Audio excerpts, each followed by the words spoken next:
Today's cryptic crossword clue is cat joins in conversation.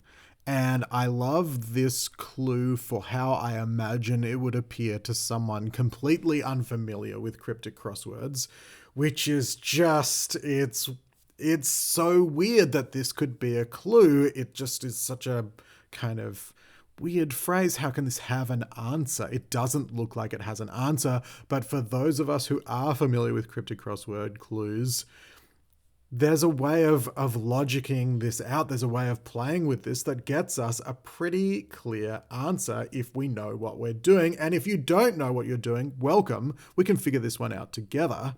And in cryptic crossword clues, there's always a definition part of the clue where you're looking for a synonym or an example, and that will always be at the start or the end of the clue. And here the start looks like a really good place for the definition with cat, because there are so many different kinds of cats that could be the answer here.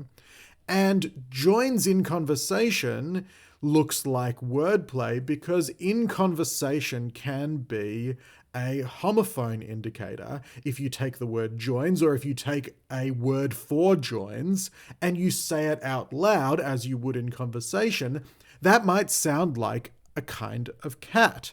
And so here we might just like to list out the kinds of cat that we can think of that are 4 letters long and see if any of them sound like a word for joins. And I might start with lion, no, and then puma, also no. And then at some stage, I might get to the kind of cat that is a lynx. And lynx sounds like links, another word for joins. And joins in conversation can be links.